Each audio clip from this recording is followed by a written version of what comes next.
The video opens with a soft invitation to slow down and breathe, gently guiding the listener into the distant world of the Spanish galleons, not as symbols of power or exploration, but as floating prisons of labor and survival. These ships were the lifeblood of the Spanish Empire, carrying goods and treasure across vast oceans.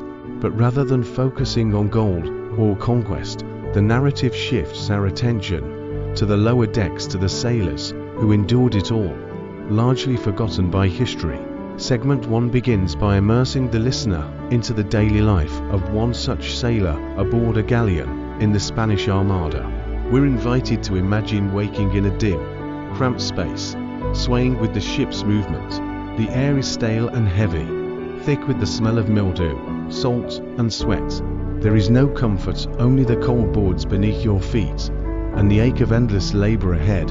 Your clothes are perpetually damp. Your food, when it comes, is hard and worm-ridden old ship's biscuit and salted stew, barely warm. The crew works in shifts, around the clock, pulling ropes, mending sails, and cleaning decks. Seasickness is a constant struggle. The sky above may be grey or stormy, but below deck it is always dark. Sleep offers no relief. The rats are bold, the coughing never stops, and the nightmares of storms and drowning are never far from the surface.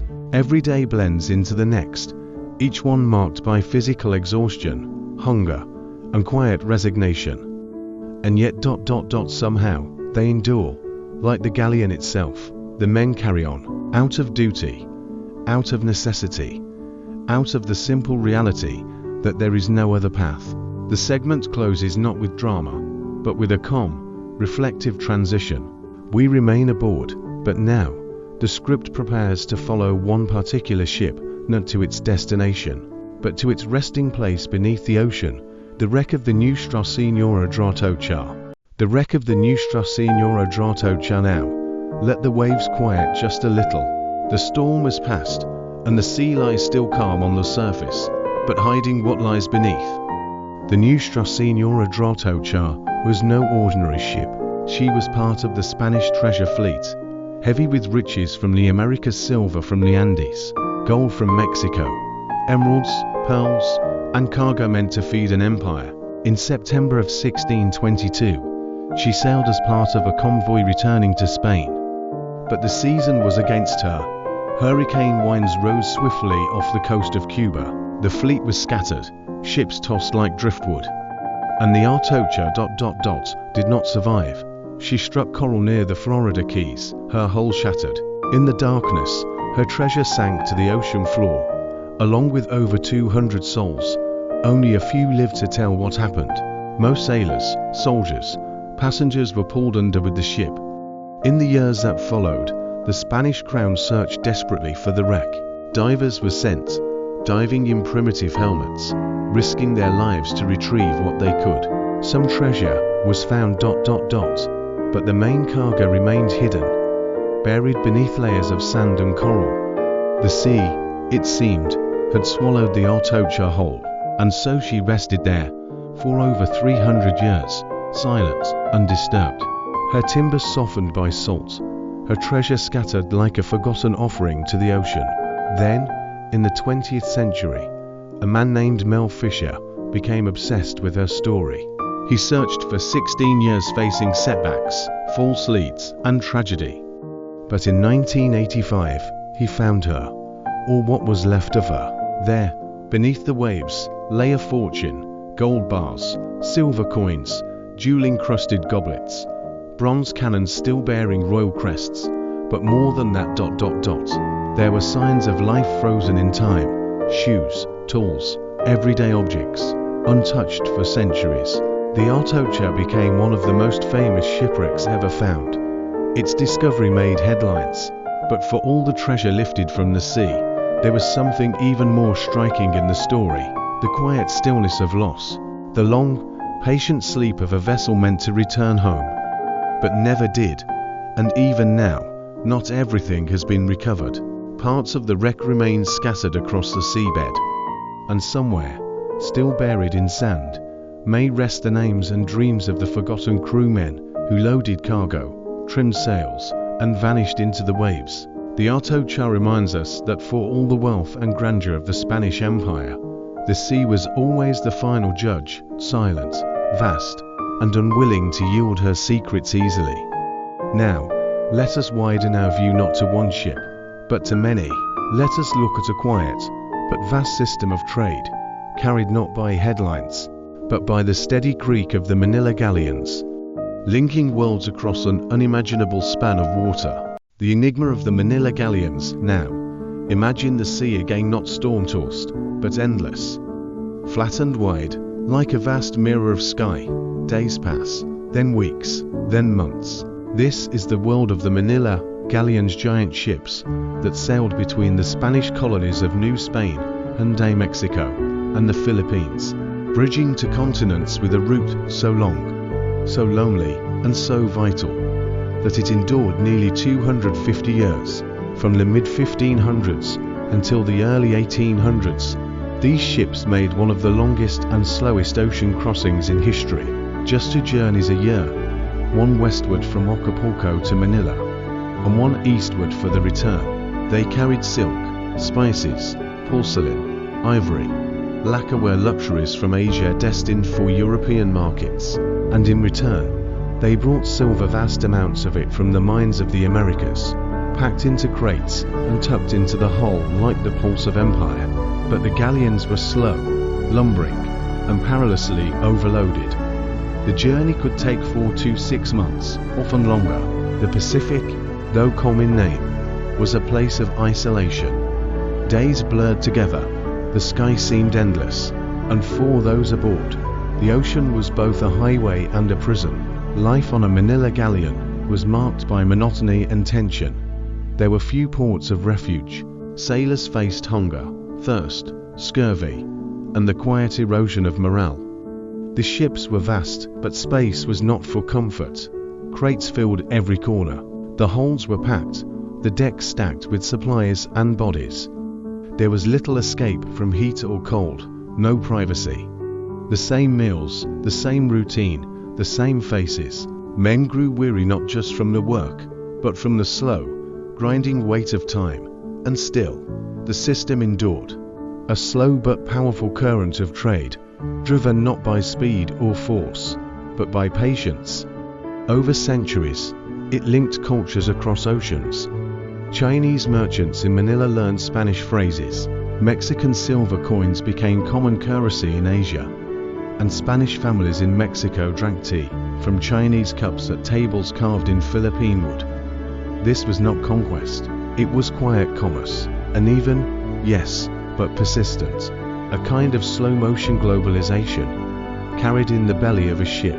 And unlike the battles and declarations of empire, the story of the Manila Galleons is harder to trace. Few records, fewer names. Most who sailed were not remembered. Their lives passed in routine, in repetition, in the soft creak of timbers and the long sigh of the sea. But still they crossed, they endured, they brought worlds together not with speed, but with steady, silent determination. Now, let us follow one of these ships, not to a distant port, but to a waiting table, a table not below deck, but high above the city behind carved doors and fine porcelain. Let us take tea with a man who lived far from the sea, but who benefited from all it carried. Let us visit the Viceroy of New Spain. Dinner with the Viceroy of New Spain, a step now off the ship and into stillness. Far from the rolling waves and creaking decks, a grand house stands in the heart of colonial Mexico City. The air here is warm and still, scented faintly with orange blossom and the soft smoke of incense. A courtyard fountain murmurs in the background. You enter through carved wooden doors, past guards in polished armor, and into a hall lit by hanging lanterns. The ceilings are high. The floors cool beneath your feet, stone imported from Spain, swept clean by servants, moving silently in their routines. This is the residence of the Viceroy of New Spain, the king's appointed representative in the Americas, a man of immense power, a man whose table, tonight, is set for guests. Dinner is not hurried. It is a ritual of presentation and privilege. The Viceroy sits beneath a canopy of heavy velvet, his robes carefully arranged, his gestures slow and measured. He does not raise his voice. There is no need. Around him, the table gleams with imported porcelain and polished silver. The cups come from China, the linen from Europe. The food, though grown on American soil, is transformed by foreign spices, foreign styles. There is malt thick with cocoa and chili beside roasted duck, baskets of sweet fruit, bowls of rice, golden and fragrant, candied squash, wines from Spain and Peru, and at the center of the table, a glistening silver tray bearing sugar-dusted pastries, delicate as lace. But behind the feast is a hidden machinery, a web of labor, stretching from sea to mine to market. The servants here tonight ingenious and African move with quiet precision. They are not addressed, they are not thanked. Their presence is part of the furniture, expected and unseen. The Viceroy speaks of politics, of trade, of shipments from Manila, and unrest in the provinces. His guests nod, sip, and respond in elegant tones. But beneath the silken words lies a different truth. Their comfort rests on centuries of extraction, of force, of the slow, grinding engine of empire. And as the evening fades and candles burn low, the house begins to quiet. Dishes are cleared, musicians play softly in the distance. Somewhere outside, a bell tolls in a monastery tower. The Viceroy retires to his chambers, and the servants return to scrub, to carry, to prepare for tomorrow. This world, rich and ritualized, was made possible by the very galleons we've just left behind. Ships that delivered silver, silk, spices, and with them, systems that shaped the globe. Here, in the stillness of the palace, empire feels like comfort, but it is built on motion, on the sea, on lives both remembered and forgotten. Conclusion. And now, as our journey comes to a close, take a slow breath in and let it slip gently out. We have wandered far across the narrow bunks of the galleon sailor, across the wreckage of the Otochar, through the quiet entrance of the Manila trade, and into the velvet hush of a colonial palace. Each step took us deeper, not into glory or conquest, but into the quieter rhythms of history. The long voyage, the daily chore, the rituals that masked complexity, and the lives, so many lives lived out of sight, though never without meaning. For the sailor, the sea was endless. For the Viceroy, it was a lifeline.